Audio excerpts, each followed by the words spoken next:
السلام علیکم ورحمۃ اللہ وبرکاتہ۔ بسم اللہ الرحمن الرحیم۔ ریان بھاگتے ہوئے روم میں پہنچا تو منہا بیڈ پر بیٹھی ہچکیوں سے رو رہی تھی۔ ریان جلدی سے اس کے قریب گیا۔ اس وقت وہ اسے ڈری سہمی سی بچی لگ رہی تھی جو خوف سے رو رہی تھی۔ کیا ہوا میری گڑیا کو، کیوں رو رہی ہو؟ وہ پیار سے اس کے قریب بیٹھ کر بولا، تم کہاں چلے گئے تھے؟ تمہیں پتہ ہے نا مجھے ڈر لگ رہا تھا۔ وہ ہچکیاں لیتے ہوئے چیخ چیخ کر رونے لگی۔ میری جان کہیں بھی نہیں گیا تھا، میری جان کے پاس ہی تھا۔ وہ اسے سینے سے لگا کر بولا، اچھا بس اب چپ ہو جاؤ، اب اور نہیں رونا، میں آ گیا ہوں نا۔ ریان اسے چپ کرانے کی کوشش کرنے لگا جو ابھی بھی رو رہی تھی۔ چلو لیٹ جاؤ، وہ اسے لٹاتا ہوا بولا، اب تم مجھے چھوڑ کر تو نہیں جاؤ گے نا؟ منہا اس کا ہاتھ پکڑ کر بولی، کہیں بھی نہیں جاؤں گا، یہی ہوں آپ کے پاس، بے فکر ہو کر سو جاؤ۔ ریان اس کے سر پر ہاتھ پھیرنے لگا۔ وہ بیچ بیچ میں اب بھی ہچکیاں لے رہی تھی پر آنکھیں بند کر لی تھی۔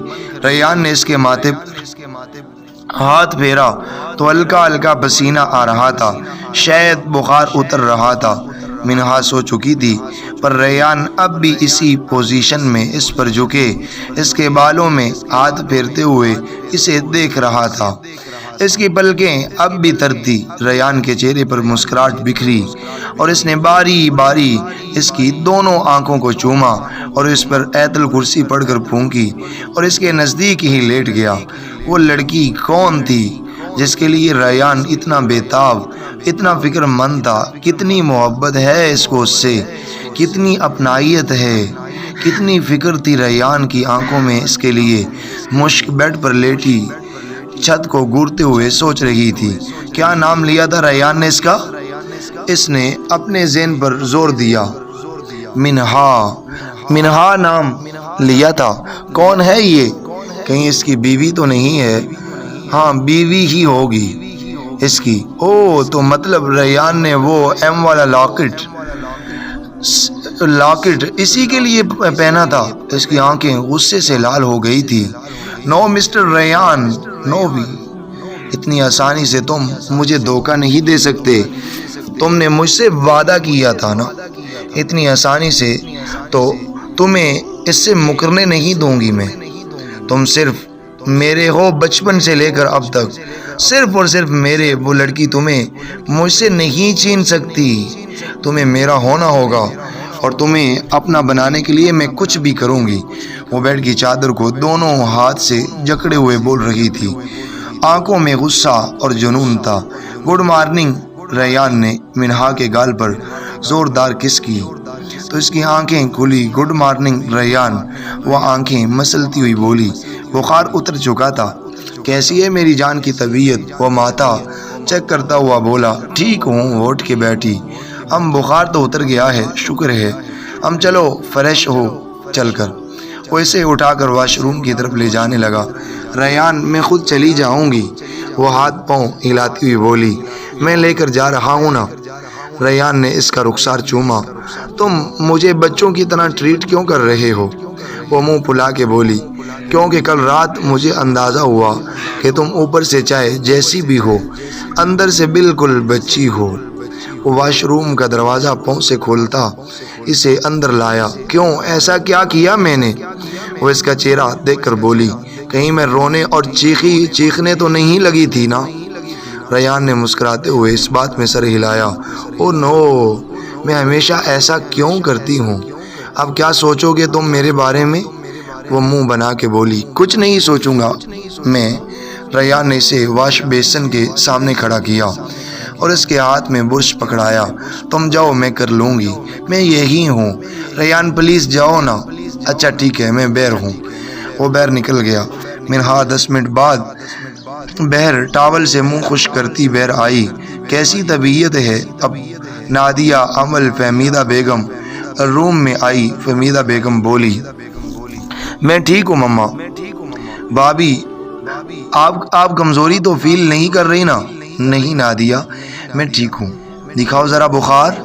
امل نے اس کے ماتھے پر ہاتھ رکھا، اتر چکا ہے۔ ماما، امل فہمیدہ بیگم کو دیکھ کر بولی۔ ریان بیڈ پر بیٹھے یہ سب دیکھ کر مسکرا رہا تھا۔ بیٹا ناشتہ سب کے ساتھ کرو گی یا روم میں؟ مما سب کے ساتھ کروں گی۔ اچھا تم دونوں آ جاؤ ناشتے کے لیے۔ جی۔ وہ باہر چلی گئی۔ سب کو کتنی فکر ہے نا میری۔ منہا چلتی ہوئی ریان کے پاس بیٹھی۔ ریان منہا کی کمر ریان کے سینے کی طرف تھی۔ تم سب کی لاڈلی جو ہو۔ ریان اس کے بال اس کے کندھے سے ہٹا کر کندھے پر لب رکھ کر بولا۔ منہا نے آنکھیں بند کی تھی۔ کتنی لکی ہوں نا میں۔ ریان سب کتنا پیار کرتے ہیں مجھ سے، کتنا اچھا سسرال ملا ہے مجھے، اس سوچتے ہوئے بول رہی تھی، جبکہ ریان اپنے ہاتھ اس کی کمر پر باندھے لبوں سے چھوٹی چھوٹی شرارت کرنے میں بزی تھا۔ بولو نا، وہ اسے ہلا کے بولی جو اس کی نیک سے چپک گیا تھا۔ میری جان اب ہو ہی اتنی پیاری۔ وہ بول کر پھر مصروف ہو گیا۔ ناشتہ کرنے نہیں جانا؟ وہ اسے پھر سے ہلانے لگی۔ دل تو نہیں کر رہا، وہ ناک چڑھاتا ہوا بولا۔ تو کیا دل کر رہا ہے؟ دل کر رہا ہے آج کھا جاؤں تمہیں۔ وہ اس کی گردن پر ہلکی سی کاٹ کرتے ہوئے بولا۔ اوچ ریان کتنے بدتمیز ہو تم، بیمار بندے کو بھی تنگ کر رہے ہو۔ وہ اپنی گردن سے لاتے ہوئے بولی۔ تو مطلب تمہارا اب تک کوئی ارادہ نہیں ہے؟ کس چیز کا؟ اپنے شور کا، اس کو حق دینے کا۔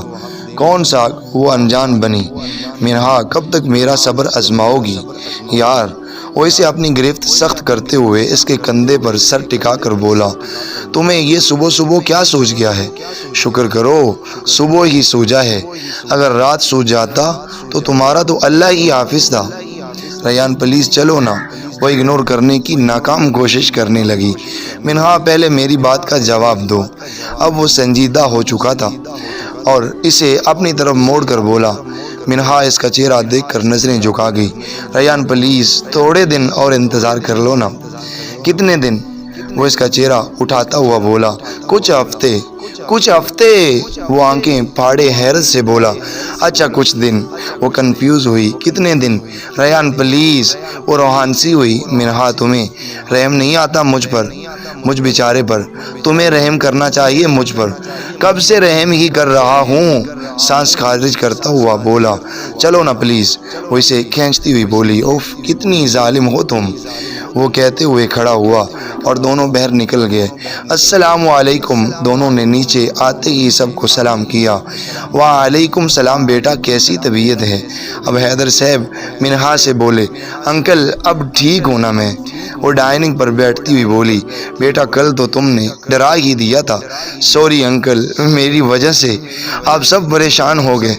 ارے بیٹی بیمار ہو گئی تھی تو پریشان نہیں ہوں گے ہم کیا؟ وہ سر پر ہاتھ پھیرتے ہوئے بولے۔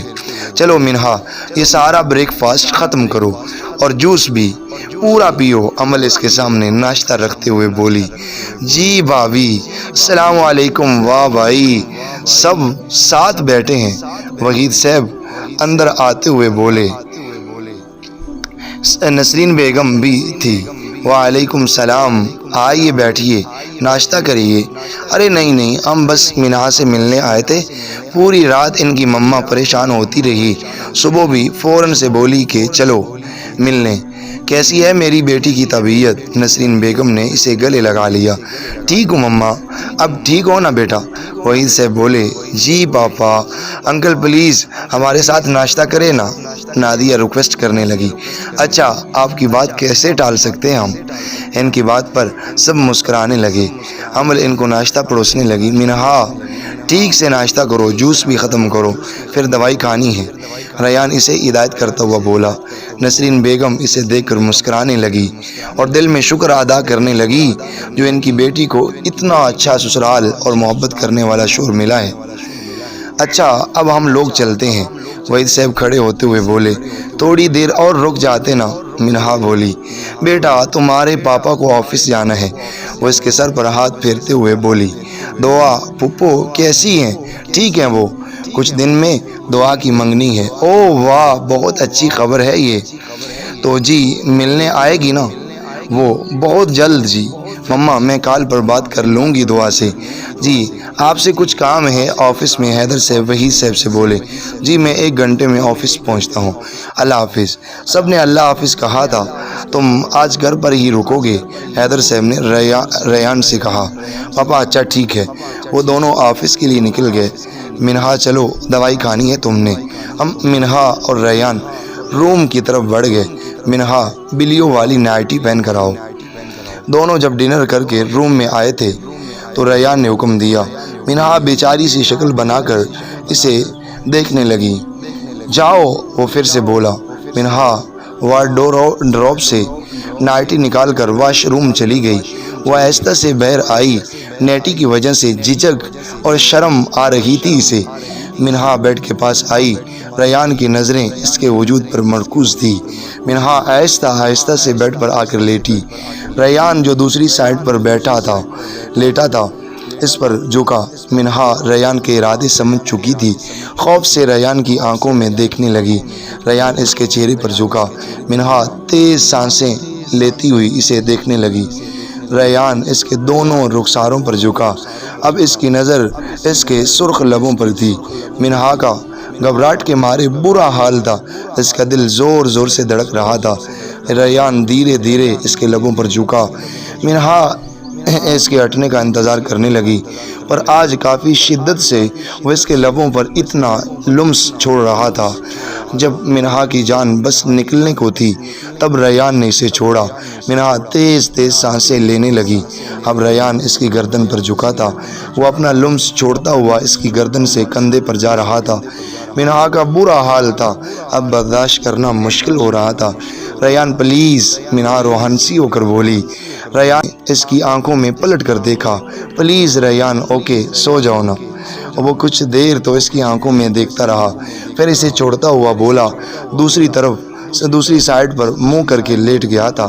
منہا کو اندازہ ہوا کہ وہ اس سے ناراض ہو چکا ہے۔ اوف، وہ اپنے ماتھے پر ہاتھ مار کر بولی۔ ریان میری طرف دیکھو۔ وہ اس کی کمر میں بازو ڈال کر بولی۔ منہا پلیز سو جاؤ۔ وہ بنا اس کی طرف دیکھے بولا۔ آواز میں ناراضگی واضح تھی۔ ریان پلیز میری بات سنو۔ اس نے ریان کے کندھے میں ہاتھ ڈالا اور اس کے گال پر اپنا گال رکھا۔ منہا پلیز یار سو جاؤ نا، اور مجھے بھی سونے دو پلیز۔ ریان میں جانتی ہوں تم مجھ سے ناراض ہو گئے ہو، پر ایک بار میری بات مان لو نا، بس کچھ دن اور انتظار کر لو، پھر میں تمہیں نہیں روکوں گی۔ ابھی میں اس کے لیے تیار نہیں ہوں، وہ سسکتے ہوئے بولی۔ اس کے آنسو ریان کے چہرے پر گرنے لگے۔ منہا رونا بند کرو۔ وہ پلٹ کر اس کی طرف دیکھتا ہوا بولا۔ تم ناراض ہو نا مجھ سے؟ اچھا نہیں میں نہیں ہوں ناراض۔ وہ اس کے آنسو صاف کرتا ہوا بولا۔ جانتی ہوں بہت بری ہوں نا میں، اپنے اللہ اور اپنے شوہر دونوں کو ناراض کر رہی ہوں نا۔ نہیں ہوں میں ناراض میری جان، پرامس، وہ ہچکیاں لیتے ہوئے بولی۔ ہم پرامس، اب سو جاؤ اس سے پہلے کہ میرا موڈ پھر سے چینج ہو جائے، وہ شرارت سے بولا۔ منہا اس کی بات پر مسکرانے لگی۔ ناظرین، یہ ناول ابھی تک جاری ہے۔ آئی ہوپ کہ آپ نے اس کو بہت زیادہ پسند کیا ہوگا، کیونکہ یہ بہت زیادہ انٹرسٹ اور بہت زیادہ سبق آموز ہے۔ اس کے اندر ہمیں یہ دیکھنے کو ملتا ہے کہ ایک شوہر اور بیوی کی جو نفرت ہے وہ ایک نکاح کی وجہ سے کیسے محبت میں تبدیل ہو گئی۔ وہ جو ایک دوسرے کی جان کو لینے کو تھے، وہ ایک دوسرے پر جان دینے کے لیے تیار ہو گئے۔ تو دوستو، آئی ہوپ، میں امید کرتا ہوں کہ آپ کو بہت زیادہ پسند آئی ہوگی۔ اگر آپ یہ چاہتے ہیں کہ نیکسٹ والا ایپیسوڈ جلد از جلد اپلوڈ کر دیا جائے تو پلیز کومنٹس باکس میں اپنی رائے کا اظہار ضرور کیجیے گا، اور ہمارے چینل کو سبسکرائب کرنا مت بھولیے گا، اور ہماری ویڈیو کو لائک اور شیئر ضرور کیجیے گا۔ دوستو، اگر میاں اور بیوی میں، ناظرین آپ سبھی لوگ جانتے ہیں میاں اور بیوی، کیونکہ آپ کو پتہ ہے کہ طبیعت میں اتار اور چڑھاؤ آتا رہتا ہے۔ کبھی میاں کی طبیعت آف ہوتی ہے، بغیر کوئی معاملہ پیش آیا ہوتا ہے، کبھی بیوی کی طبیعت ٹھیک نہیں ہوتی۔ اگر میاں یا بیوی دونوں میں سے کسی ایک کے منہ سے کوئی سخت باتیں نکل جائیں، رویہ ذرا سخت ہو جائے، تو دوسرے کو اس کے ساتھ لڑنے کے لیے تیار نہیں رہنا چاہیے، اس کو اگنور کرنا چاہیے اور وہ اچھے وقت کا انتظار کرنا چاہیے۔ ایسے ہی گھر چلتے ہیں۔ جزاکم اللہ خیر۔